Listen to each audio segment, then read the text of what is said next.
Qu'est-ce que vous feriez ensemble? Eh bien, tout d'abord, historiquement, Madame Le Pen a toujours soutenu la Hongrie qui était contre l'injustice.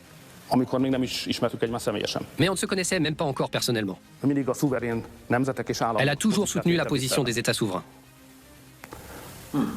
Et si elle est élue présidente en 2027, je l'aiderai à créer un budget pour un cycle d'avenir qui ne veut pas dépenser de l'argent pour la guerre, qui ne veut pas qu'il y ait encore plus de bureaucratie et qui redonnerait droits et compétences aux nations face à Bruxelles. Viktor Orban, votre projet, de vous-même, vous y êtes venu au cœur de votre projet, il y a la question migratoire. Plusieurs pays européens ont co-signé une demande pour durcir des règles migratoires. Et, je ne vais pas tous les citer, mais il y a aussi des gouvernements sociodémocrates. Le Danemark, par exemple. En fait, est-ce que l'Europe est déjà en train de changer? Est-ce que vous lui admettez ça? C'est trop peu. Il faut que l'on se révolte contre les règles actuelles. Ce que l'on fait, d'ailleurs.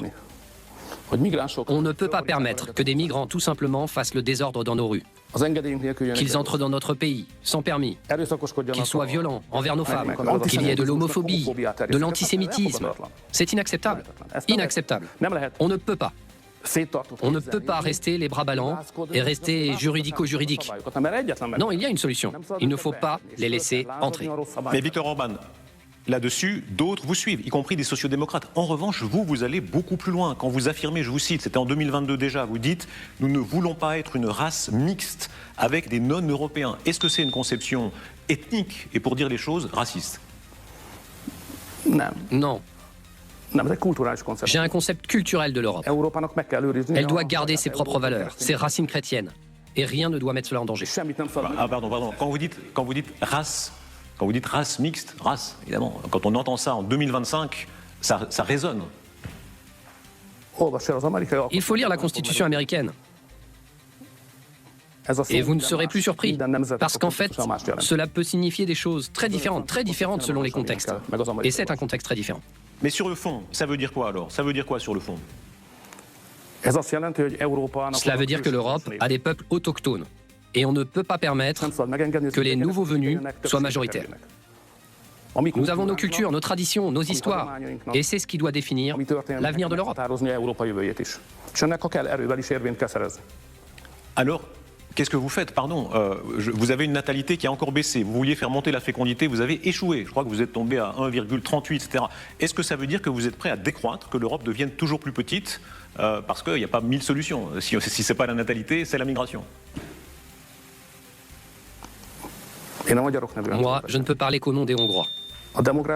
Mais pour avoir une solution à ce problème démographique, ce n'est pas l'immigration la solution. Nous espérons qu'en soutenant nos familles, nous allons renforcer nos racines et qu'on aura davantage de naissances. Le vice-président J.D. Vance a tenu un discours très proche du vôtre sur les valeurs chrétiennes, sur le changement intellectuel, culturel en Europe. Est-ce que vous espérez une sorte de grande révolution conservatrice en Europe? Je l'espère. J'aimerais bien que ça se fasse. Je suis très heureux pour les États-Unis. Nous sommes au début de cela, mais malheureusement, nous devons également voir que le président Trump n'est pas le Messie. Il n'est un compagnon de guerre que si nous voulons vraiment avoir quelque chose pour nous. C'est nous qui devons travailler. C'est pour ça que j'œuvre. Et qu'en Europe, il y a de nouveau une majorité conservatrice chrétienne. Et ça, c'est une opportunité. Quel effet bénéfique vous espérez de Trump en Europe, sur ce plan-là, sur le plan culturel? Qu'est-ce que vous espérez? Tout d'abord, il y a eu des difficultés au départ, à cause des droits de douane. Il faut que l'on trouve un terrain d'entente. Et puis je pense que le président américain est dur. C'est un partenaire dur. Et puis, on va voir que lui est un poids lourd et que les leaders de nos institutions européennes sont des poids plumes. Mais je pense qu'il est possible d'avoir un accord, même si c'est difficile. C'est possible. Ce dont je me réjouis, c'est que les États-Unis ont déjà cessé leur soutien à des ONG et des médias de mon pays. C'était vraiment un élément contre notre souveraineté. Et c'est un bonheur pour moi. En 2022, énormément d'argent arrivait chez mes opposants à partir de l'étranger, pour qu'ils soient plus forts contre moi. Bien sûr, je n'étais pas content. Monsieur le Premier ministre, ça c'est le grand jeu international. Les Russes payent, les Chinois payent, les Américains payent. Entrons dans les droits, la question des libertés dans votre pays. Vous savez combien les Européens sont inquiets à ce sujet-là? Je ne veux pas que les gens payent. Il faut que personne ne paye. Si quelqu'un veut faire de la politique, il ne peut pas accepter de l'argent de l'Ouest, ni de l'argent de l'Est, ni même de Bruxelles. Il ne faut pas qu'il y ait de l'argent de l'étranger qui arrive. Les institutions européennes sont inquiètes de façon très concrète. Elles ont engagé des actions juridiques contre vous, par exemple dans la répression des homosexuels que vous êtes en train de mener. Le fait qu'en ce mois de juin, le simple fait de participer à la Gay Pride pourra être puni. Est-ce que vous êtes en train de trahir des libertés fondamentales en Europe? Non, il y a de la liberté en Hongrie. Venez voir, venez. Pas celle-là, pas celle-là. C'est des libertés fondamentales de manifester. Non, parce que la constitution hongroise est claire. Ce que dit la constitution hongroise, c'est que pour défendre les droits des enfants, il y a primauté sur tout. Il est interdit d'avoir une manifestation qui irait à l'encontre des droits des enfants. Ça, c'est interdit. Le concept est différent. On peut manifester. Il est possible de manifester. Mais pardon, monsieur le Premier ministre, non, il ne s'agit pas ici du droit des enfants. C'est autre chose, on ne parle pas de ça. On parle du droit de manifester dans une démocratie libérale. Pardon, on peut manifester pour le mariage homosexuel, contre le mariage homosexuel, pour l'extrême droite, pour l'extrême gauche, pour la peine de mort, contre la peine de mort. Ça s'appelle la liberté. Pourquoi est-ce qu'en Hongrie, on ne peut pas manifester simplement parce qu'on est homosexuel? C'est grave, c'est une violation du droit. On peut manifester, mais dans une forme qui ne touche pas le droit et les intérêts des enfants. Non, ils seront punis. Nous avons dit qu'il y a des endroits où c'est possible. Mais ils ne peuvent pas faire tout un défilé dans la ville et provoquer des effets qui seraient, selon nous, pas bons pour les enfants. Mais ils peuvent se réunir. Il y a des endroits où ils peuvent se réunir. Vous voyez bien que vous avez franchi là un seuil dans des pays même conservateurs. Il y a des gay pride, ils sont libres, ils n'en veulent pas à vous ni aux enfants, c'est leur liberté absolue. En Israël, il y a des gay pride, il y a une partie d'Israéliens qui sont très conservateurs, partout dans le monde, enfin, une grande partie du monde, libre, ça existe, et pas chez vous. Liberté de la presse, la même chose, vous êtes en train de prendre des mesures contre la liberté de la presse au nom des influences étrangères. Vous voyez bien que pour l'Europe, vous avez franchi le seuil qui vous met en dehors. En ce qui concerne les médias, il y a une très grande partie qui est financée et détenue par l'étranger. La presse est libre. Je pense que la diversité des débats politiques est plus importante que la diversité en France. Les critiques peuvent être dites en Hongrie. Les critiques sont très fortes d'ailleurs. Viktor Orban, pardon, excusez-moi, c'est vieux comme le monde. Vous avez été anticommuniste, la CIA payait les médias pour diffuser de la propagande pro-Ouest, et ça a servi. Vous étiez content à l'époque. Hein, toutes les puissances ont le droit d'essayer de leur façon. Ça s'appelle la liberté, que ce soit la liberté internationale ou la liberté à l'intérieur d'une nation. Je pense que ce n'est pas ainsi que ça se passe. En effet, moi je suis très content que cette époque soit révolue. Pendant le régime communiste, pendant l'occupation soviétique en Hongrie, l'ingérence étrangère était différente. Et actuellement, la Hongrie est souveraine. Il n'y a pas de troupes de pays étrangers. On ne veut pas qu'il y ait une ingérence financière dans la vie politique. L'Europe, un jour, va perdre patience. On voit à quel point déjà elle est en train de s'inquiéter. Vous risquez d'être privé du droit de vote au Conseil européen. On risque d'en arriver là. Pourquoi je perdrais ce droit alors que j'ai raison? Vous avez peut-être raison de votre point de vue, mais il se trouve qu'il y a d'autres pays européens. Nous coopérons de manière constructive avec l'Europe. L'Europe est très importante. Et d'ailleurs, elle doit être contente que la Hongrie fasse partie de ses amis. Nous nous sentons très bien en Europe.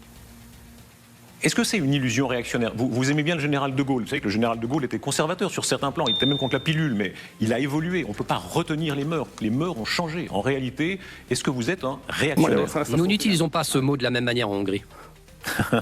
Traduisez-le comme vous voulez, ça s'appelle comme ça. En Hongrie, j'espère bien que les femmes ont des droits très larges, les plus larges d'Europe. Nous sommes en train de mettre en place, par exemple, une loi qui fait que les femmes avec 2 enfants ne paieront plus d'impôts sur le revenu. Alors oui, elles ne peuvent se marier qu'avec un homme. Le mariage n'existe qu'entre un homme et une femme. Et il y a toujours la primauté des droits des enfants. Mais les femmes ont un statut particulier en Hongrie, et je veux que ce soit comme ça. On a l'impression que vous vous rapprochez de Poutine aussi par là. C'est-à-dire que la loi sur les influences étrangères ressemble, tout ce qui concerne l'homosexualité, la répression de l'homosexualité, vous êtes en train de le ressembler. Pour vous, Poutine est-il un dictateur? Il faut que vous essayiez de comprendre quelles sont mes idées. Pour que la Hongrie soit entendue, nous n'avons pas besoin de nous comparer à qui que ce soit. Ce que fait Poutine, ça ne m'intéresse pas. Ça ne m'intéresse pas de savoir comment il voit la Hongrie. Ce qui m'intéresse, c'est mon propre peuple. Et je ne veux pas que qui que ce soit dise quoi que ce soit sur notre vie. Ni Washington, ni Bruxelles, je suis souverainiste. Et puis l'affaire des Russes, c'est l'affaire du président des Russes. Une question personnelle. Moi, je vous avais vu à Budapest il y a peut-être 30 ans. Alors, à l'époque, vous étiez jeune combattant. Vous aviez été jeune combattant courageux contre le communisme. Aujourd'hui, vous êtes ami des régimes autoritaires. Vous êtes le chouchou du Parti communiste chinois, quand même. Alors, à votre défense, les Européens sont très lâches aussi avec les Chinois, certes. Mais enfin, vous êtes l'ami, vous êtes le préféré des Chinois en Europe. Comment expliquer ça? Le Orban anticommuniste pour la liberté, vous avez combattu pour la liberté en 89, et aujourd'hui l'ami de la dictature chinoise. Comment est-ce qu'on va de l'un à l'autre? Ce n'est pas une provocation, vraiment, au fond, expliquez-nous, parce que ça explique une part d'Europe de l'Est. Je pense qu'il y a deux questions, et j'aimerais les séparer. Le Premier ministre de chaque pays doit avoir des amis. Je pense que votre président fait la même chose. Obtenir des amis. La Chine est un pays qui se renforce à vitesse grand V. On veut coopérer le plus possible avec la Chine. La Turquie, le monde turc aussi se renforce. On veut coopérer. L'Union européenne, elle, stagne. Les dirigeants stagnent, même si on veut coopérer et en faire partie. La Russie, oui, on veut coopérer avec la Russie. Quand il y avait des démocrates au pouvoir aux États-Unis, on a aussi voulu coopérer avec les États-Unis, puisque la politique étrangère, ça consiste à collectionner, ou à ainsi dire collecter des amis pour son pays. C'est notre rôle. Mais il ne faut pas mélanger cela avec l'idéologie. Oui, j'étais un guerrier des rues. Je luttais pour la liberté. Et c'est ce que je suis resté. Pour l'instant, je pense qu'il y a une menace contre la liberté qui vient de Bruxelles. Il faut lutter contre cela. Qui gagne à la fin? Est-ce que vous ne sous-estimez pas les démocraties libérales? Les démocraties libérales ont été colonialistes, elles savent parfois avoir même sortir des règles. Elles ont quand même réussi à casser les reins de Saddam Hussein, de Kadhafi, de Milosevic. À la fin, est-ce que la démocratie libérale, même celle qui organise les gay pride, etc., justement parce que c'est la liberté, elle est plus forte? Je pense que c'est erroné comme concept dans le monde. Il y a eu des changements, à partir de Milosevic jusqu'à Kadhafi. Ça n'a rien à voir avec les démocraties libérales. Ça a à voir avec la force et la géopolitique. Et après, il y a les libéraux, comme s'il y avait une lutte entre les autocrates et les libéraux. Non, non, la vérité est très différente dans le monde. Il existe des pays très différents, nous avons une diversité incroyable dans le monde. Et il faut comprendre chaque pays à partir de sa culture et de son idéologie. Les Russes et les Chinois ne peuvent pas être comme nous. Ils sont très différents. Ils ont une autre culture, un autre régime politique. Il faut qu'on s'occupe d'une autre. Quelle est la base d'une autre? La chrétienté, la participation, la liberté, la démocratie. C'est comme ça que nous pouvons vivre. C'est comme ça qu'il faut que l'on se renforce. Et après, il y a la lutte contre les libéraux. J'espère tout simplement que nos valeurs et notre programme vont être plus forts que le programme libéral. Voilà. Viktor Orbán, merci d'avoir été notre invité. Moi aussi, je vous remercie.